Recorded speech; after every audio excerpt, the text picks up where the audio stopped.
Hola, ¿qué tal? Es un gusto verlos nuevamente y estar con ustedes otra semana más aquí tratando de ver algunas ideas y comentarios que nos ayuden para el sábado que tengamos que dialogar sobre la lección de la semana. Pastor, muchas gracias por estar con nosotros otra vez. Nueva semana, nuevo tema, listos para entrarle. Así es, Miguel, un gusto saludarte. Una semana que ha sido particularmente desafiante para ustedes que están ahí en Hong Kong. Primero tuvieron un tifón y bueno, esta semana, de acuerdo a las imágenes que he visto, ha sido una semana de inundaciones fuertes ahí donde están. Probablemente nuestros amigos de este lado del mundo, es decir, del lado occidental, tanto aquí en México como en esta parte, no hemos estado tan al tanto, pero vi unas imágenes, Miguel, y cuéntanos un poquito cómo sigue la cosa ahí en Hong Kong en este momento. Sí, la semana pasada hubo un tifón que llegó a señal número 10, que es la máxima, tengo entendido, que porque llegan vientos de 160, 170 kilómetros por hora. Y esta semana, después de que pasó eso, esta semana llegó lo que le llaman lluvia negra, que llegaron más de 7 pulgadas de lluvia en Un una, aproximado en de una 20 hora. centímetros. En una hora cayó tanto eso. Entonces lo que sucedió es de que todo se empezó a inundar de una manera muy fuerte. El subterráneo que tienen, el metro que aquí manejan, se llenó de agua, calles se caía, se Colapsaron. hicieron agujeros en el suelo donde caían carros ahí, o sea, la gente se estaba yendo, cierta gente, entonces sí estuvo muy fuerte. Gracias a Dios en la zona donde está el campus está un poco elevada y es una zona que han recientemente remodelado en el gobierno, entonces el drenaje permitió que no se inundara tanto, pero ha estado fuerte lo y todavía para el día sábado se espera más todavía, entonces estamos en oración por todas aquellas personas que están siendo afectadas. Claro que sí, hay que estar orando. El sábado 9 de septiembre es que está anunciado esta tormenta nuevamente fuerte ahí, así que seguir manteniendo a Hong Kong en oración, a nuestros hermanos en ese lugar. Y vamos a orar por eso, Miguel, y orar por el arranque de este diálogo sobre la elección de escuela sabática. Así que inclinemos el rostro y permíteme hacer la oración por ustedes también. Bendito Dios, te damos gracias porque nos permites en esta mañana nuevamente reunidos, poder dialogar acerca de este tema tan importante de la lección número 11 de la epístola a los Efesios. Pero al mismo tiempo, Señor, rogando tu bendición por este diálogo, rogamos por nuestros amigos y hermanos en Hong Kong, tras los fuertes desafíos que han enfrentado debido a las inclemencias naturales. Pedimos que seas con ellos, con los que están siendo afectados, y que esto pueda pasar pronto y recuperarse pronto también. Les colocamos en tus manos y suplicamos tu presencia en el nombre de Cristo Jesús. Amén. Amén.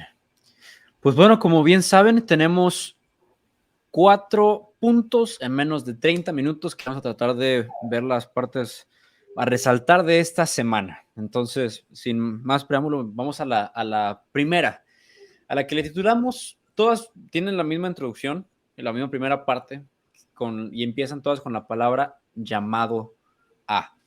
Entonces la primera parte vemos que es un llamado a los hijos. Pablo toma Efesios capítulo 6 e inicia haciendo una exhortación, un llamado a los hijos de cada familia. Y la lección explicaba a qué edades se denominaban hijos o a qué edades podía estar dirigido esto. Y si no estoy equivocado, era desde que eran niños hasta que el padre tuviera 60.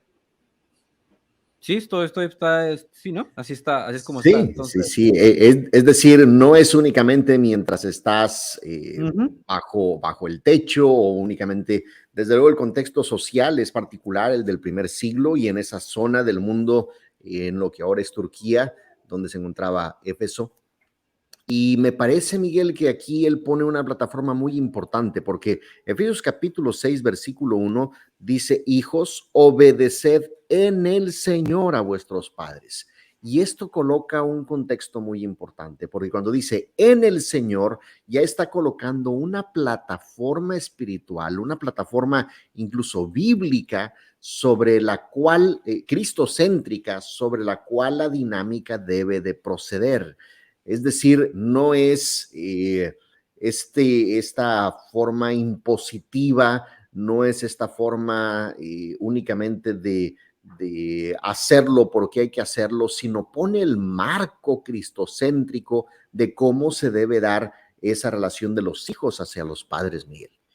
Y hablando de este marco cristocéntrico que mencionas, a mí me llama mucha atención el versículo número 2 del capítulo 6, porque es una cita directa al decálogo, que dice, honra a tu padre y a tu madre, y hace un paréntesis ahí, es como un tipo pie de página, un comentario personal que pone de que es el primer mandamiento con promesa, y continúa en el 3, para que te vaya bien y seas de larga vida sobre la tierra.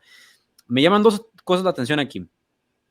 Número uno, que hay personas que llegan a debatir la parte en Efesios diciendo que, bueno, Pablo muestra cómo es de que ya la ley no es necesaria, es abolida y no hay necesidad de seguirla, pero aquí vemos en el capítulo 6 que él está haciendo alusión directa al decálogo diciendo cómo es que ahí es de importancia en nuestro día a día. Entonces, no es como que Pablo agarra y escoge cuáles leyes sí, cuáles no entran y entonces dice, esta te conviene porque tiene promesa. No, sino que dice, esto es importante para tu vida personal, no solamente en tu relación con Dios, sino en tu dinámica con el hombre.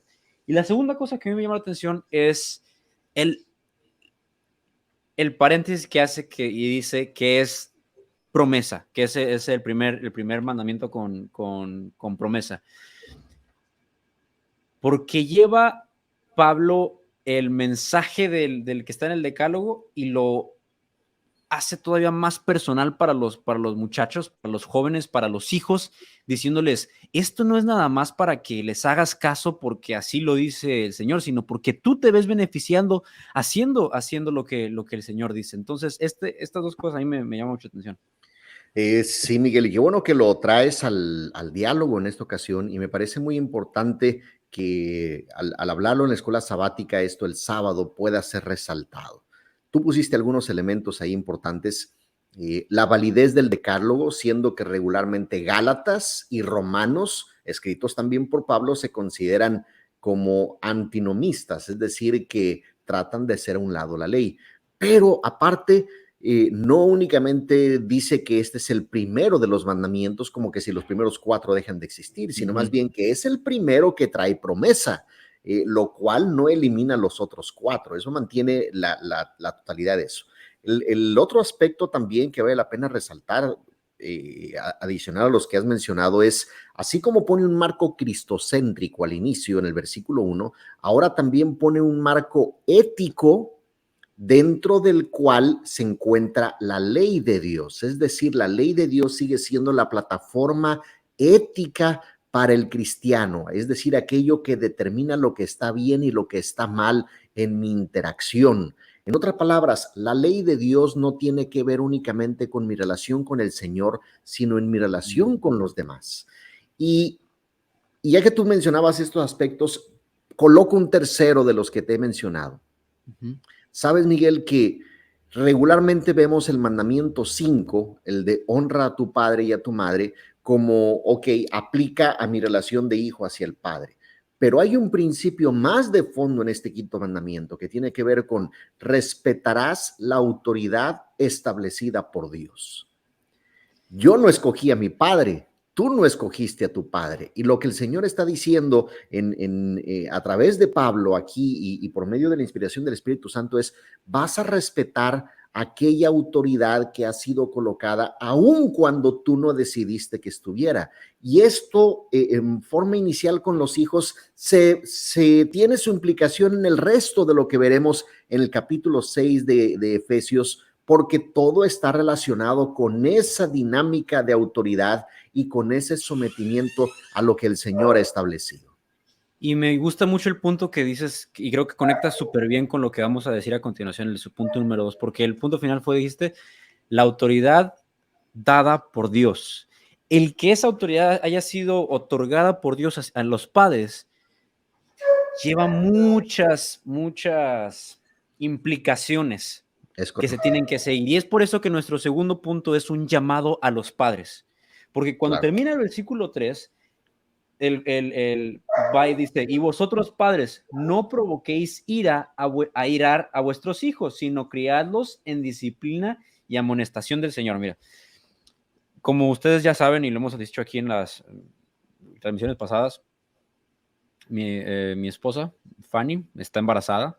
Entonces estamos a ya meses a menos de la mitad del tiempo del embarazo para que un servidor sea padre. Y es una responsabilidad que se va sintiendo y va creciendo a medida que los meses van pasando, pero que yo sé que no puedo entender hasta el momento de que ese bebé nazca. Y es ahí donde entonces esa responsabilidad que estás mencionando cae para algunos como balde de agua fría, porque o no dimensionas por completo todo lo que implica esa responsabilidad.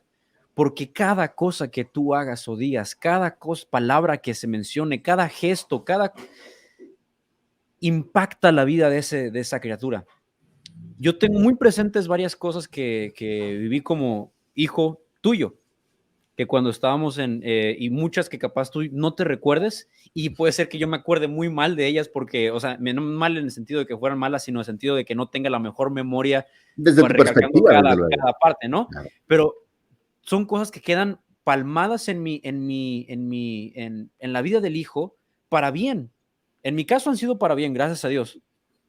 Para muchos no ha sido así. Entonces, este llamado para los padres es para recalcar y decirles, esta responsabilidad que yo les he dado es para que ustedes no se impongan sobre vuestros hijos, sino que los puedan traer en la palabra que yo les he enseñado, que los disciplinen, pero esa disciplina viene bajo la guía del Espíritu Santo, viene bajo vuestra relación con Cristo, y eso es lo que se refleja entonces en el cariño que se tiene por los hijos mientras los educan.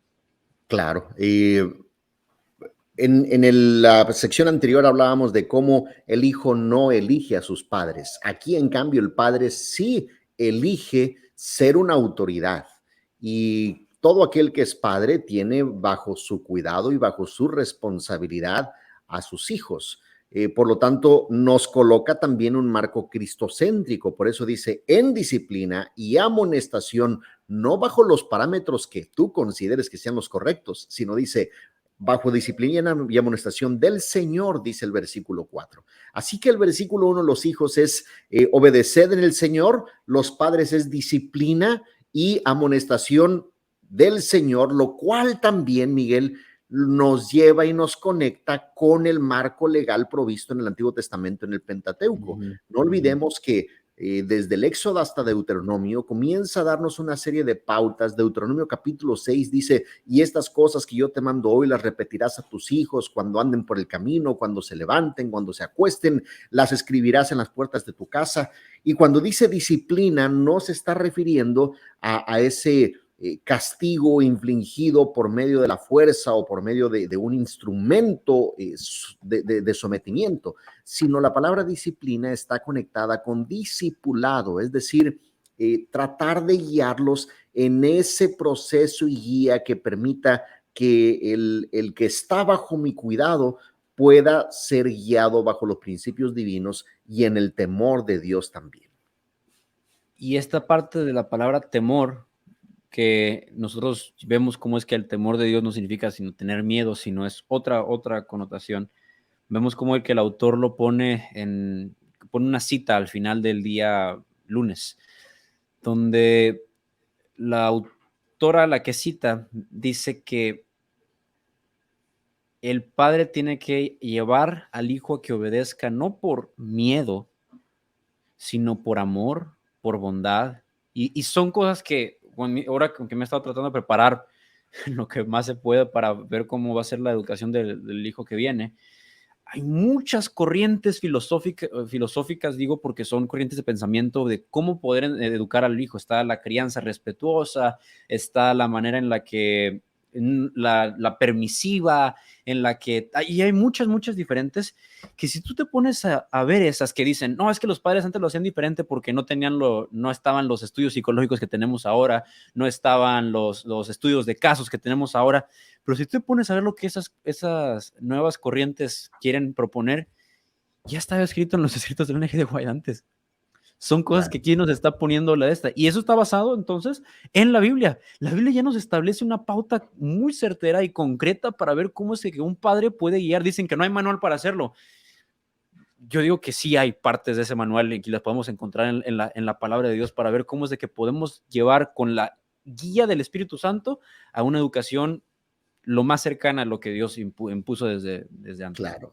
Estos principios, Miguel, y pongo aquí no solamente un marco terrenal, padres e hijos, sino lo llevo también al marco que la Biblia nos presenta e incluso un marco cósmico.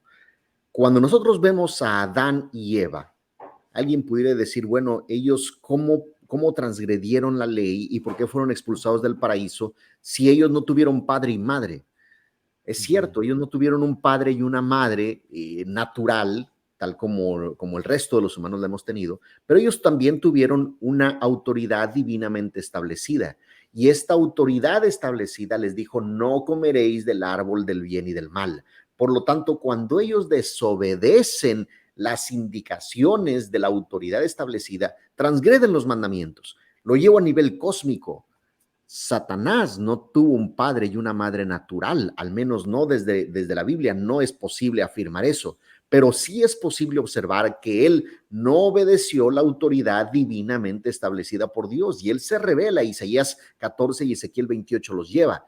Y entonces nos presenta en esta segunda parte, el llamado hacia los padres, cómo es que Dios mismo nos disciplina en amonestación en un contexto justamente el cual la Biblia provee. Así que esto, Miguel, tal como lo señalas, aun cuando hoy en día hay un sinfín de corrientes, desde la escritura, tanto en los orígenes como más allá, aún antes de la creación de este mundo, este marco de interacción entre la autoridad y el guiado nos permite observar esa conexión y esa dinámica de amor y de interrelación que debe existir.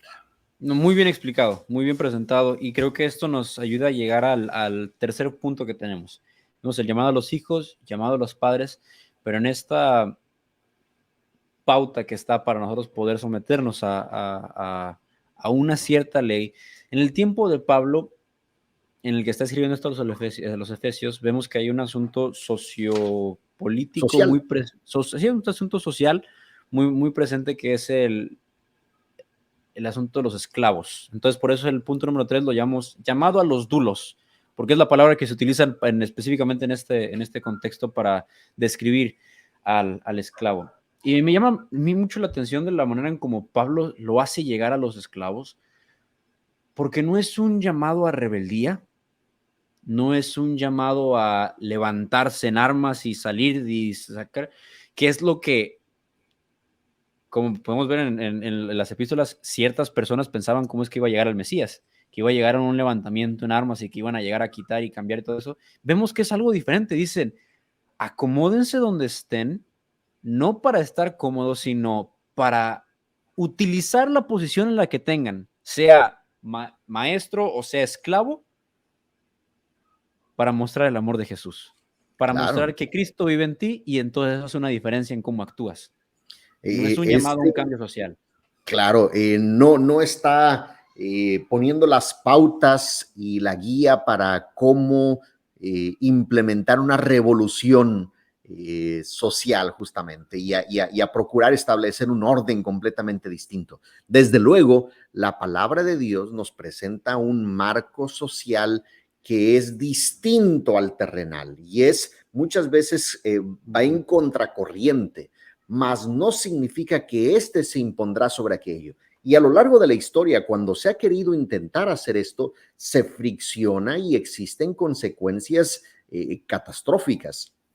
Claro, y tal como hacia el final, la parte del viernes, ustedes podrán verlo como el autor señala, nosotros venimos de una herencia muy clara, denominacionalmente hablando, de una promoción anti-esclavitud. Los pioneros del movimiento adventista y de la iglesia adventista fueron muy claros, fueron muy vocales en decir la esclavitud no debe existir en una época en la que en el siglo XIX la esclavitud se encontraba muy presente en donde inició el adventismo. Hoy en día, al menos en los países hispanohablantes, el asunto de la esclavitud no es legal. En muchas partes del mundo, aun cuando nos da una estadística ahí muy específica, hay 40 millones de esclavos aún en el mundo, es probable que quienes nos estén escuchando en este momento no sean amos de esclavos o no sean esclavos propiamente ellos mismos. Sin embargo, el 5 sí nos dice: esclavos, obedeced a vuestros amos terrenales con temor y temblor, con sencillez de vuestro corazón, y vuelve a poner la pauta del 1 y del 2, Miguel, como a Cristo. Es decir, este elemento y este argumento paulino, cristocéntrico en la dinámica, lo deja ver. No solamente es entre hijos a padres, también es de padres a hijos, pero también es de esclavos a amos, haciéndoles ver, miren, si su condición es tal que no les es posible cambiarla, no vean a su amo como el enemigo, véanlo y sírvanlo como si estuviesen sirviendo a Cristo. Y luego agrega, no como siervos de Cristo de corazón haciendo la voluntad de Dios, es decir, no queriendo agradar a los hombres, sino siendo siervos de Cristo de corazón. Es decir, esta autoridad que tú tengas, sea una autoridad sanguínea, sea una autoridad familiar, sea una autoridad legal o sea una autoridad fuera de todo tipo de marco legal, mira a esa persona y sírvela no para agradarla a ella. Todo lo que hagas que sea para glorificar a Dios y hacerlo como si fuera para Dios. Y esto, Miguel, es un llamado muy importante, me parece, para cada uno de nosotros. Y más porque saca fuera de un asunto familiar la parte de amar y servir como hacia Cristo.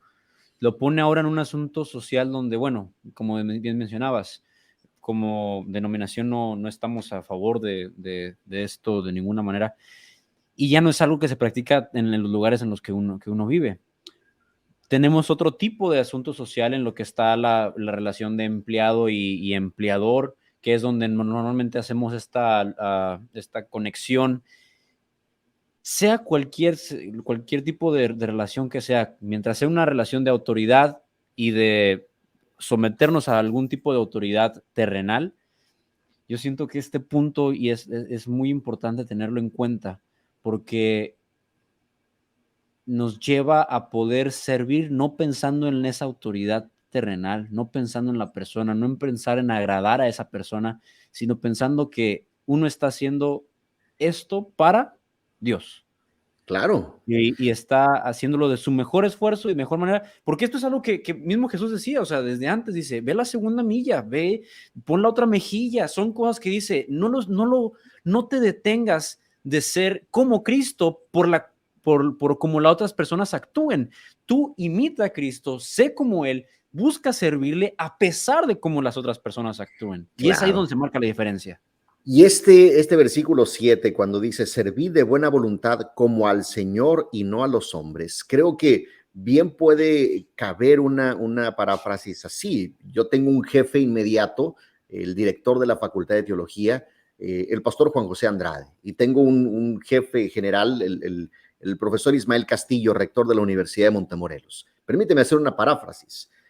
Sirve, Miguel, de buena voluntad como al Señor y no a Juan José Andrade y no a Ismael Castillo. Y esto ya nos permite tener otro ángulo distinto. Yo no estoy en un lugar para servir a Juan José o a Ismael. Yo estoy en un lugar donde el Señor me ha colocado para servir a Dios en un marco cristocéntrico. ¿Por qué? Y entonces da el versículo 8, sabiendo que el bien que cada uno haga, ese recibirá del Señor, sea siervo o libre. Entonces el Señor dice, tú sirve en esta dinámica aquí porque hay un galardón que está así enfrente. Por lo tanto, en este marco cristocéntrico de servir en el Señor, de amarnos en el Señor, de tener este marco ético como lo son los 10 mandamientos y los principios desprendidos de ahí, vuelve a colocar así, recibirá del Señor. No olvidemos que decía en el versículo 3, para que te vaya bien y seas de larga vida sobre la tierra. Entonces, es una forma de decir, no veas el hoy, mira hacia largo plazo y recuerda, hay una promesa, ¿no? Y uno podría decir, bueno, en tu caso la tienes fácil para servir al Señor porque trabajas en una universidad adventista donde pues eso está puesto, pero los esclavos no estaban sirviendo a personas que eran creyentes. Entonces nos lleva a la parte de decir, no importa en dónde tú estés laborando, no importa el lugar en el que tú estés haciendo algo, sea dentro o fuera de la organización, es muy fácil perder el enfoque y olvidar a quién tenemos que servir. Claro. Hay un impacto donde no importa dónde estemos, se puede hacer. Y es un llamado que se hace a todos por igual, libre o esclavo. Que es justamente el punto 4, Miguel, que es al que vamos, porque el punto 4 tiene que ver con un llamado al cristiano. Porque también termina diciendo al final, como cerrando el círculo, y vosotros, amos, haced con ellos lo mismo, dejando las amenazas, sabiendo que el Señor de ellos y vuestro está en los cielos y que para él no hay acepción de personas. Es decir, todos, hijos, padres, esclavos, amos, daremos cuenta a Dios y debemos hacerlo en ese contexto cristocéntrico o en este marco cristiano propuesto por Pablo. Está la pauta a seguir y está en nosotros el poder decir, dejo de enfocarme en complacer y ser, porque el título es y ser leal a lo que el mundo ofrece, y tengo que enfocarme a poder hacer las cosas por Cristo para serle leal a Él. Así es, así es. Miguel, permíteme hacer una última puntualización. Al principio hablaba acerca de cómo los padres deben criar en disciplina y amonestación. Aquí claramente nos permite hacer una conexión porque el versículo 9 dice, dejando las amenazas. Si nosotros somos padres, si nosotros somos empleadores, si nosotros tenemos gente bajo nuestra autoridad, la Biblia es muy clara en decir, las amenazas no deben ser parte de la dinámica que rija tu proceder. Es decir, no utilices el autoritarismo para guiar a los tuyos. Trata de hacerlo más bien como el Señor mismo lo hace, colocarte en este marco. Miguel, el marco de interacción de amor bajo los parámetros de la ley de Dios y bajo los parámetros otorgados por la palabra de Dios nos coloca un marco que salvaguarda el alma y salvaguarda la futura promesa que tenemos en Cristo Jesús. Y yo lo llevaría hasta el punto de decir, entre más personas tengas bajo tu cuidado, más cercano tienes que estar a Cristo y más tienes que buscar el ser como Él, porque después esas personas van a llegar a un punto donde ellos van a tener personas bajo su cuidado, sea como hijo, sea como empleado, sea como sea, y van muchas veces a duplicar o replicar lo que uno les presentó en un momento. Entonces, el llamado para esta semana es para que podamos aferrarnos a Cristo, serles leales en todo tipo de relación que uno tiene, dentro y fuera del hogar. Claro que sí. Gracias por acompañarnos, fue un gusto verles y gracias por estar con nosotros en este viaje de la vida con Jesús a la tierra prometida. Nos vemos la próxima semana. Hasta luego.